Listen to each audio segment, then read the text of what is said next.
Isso aqui. Não, aqui não. Eu vou deixar pra dançar no final, pode ser? Dança! Dança! Ó, rapidinho lá. Eu vou cantar uma vez, vocês vão ouvir a música e depois vão cantar comigo, batendo palminho, porque não tá batendo na carteira, certo? Tem carteira aqui, né?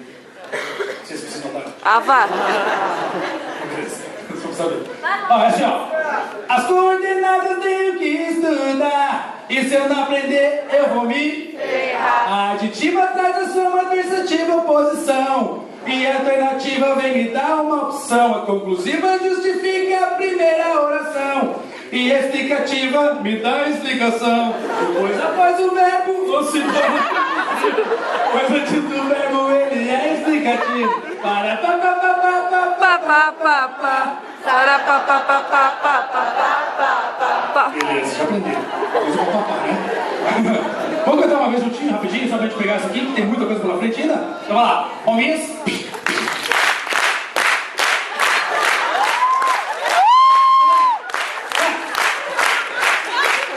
As coordenadas tenho que estudar, E se não aprendeu, vou me ferrar. a aditiva traz a soma adversativa oposição, A alternativa me dá uma opção. a conclusiva justifica a primeira oração, E a explicativa me dá a explicação.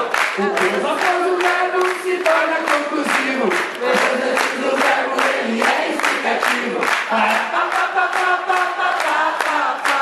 Para, pá, pá, pá, pá, pá, pá, pá, pá. Pá, pará, pá, pará, pá, pará, pá.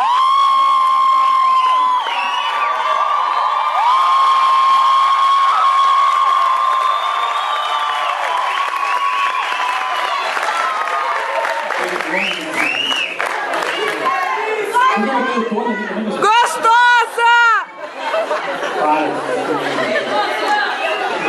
Vamos lá. Vamos lá. Ah,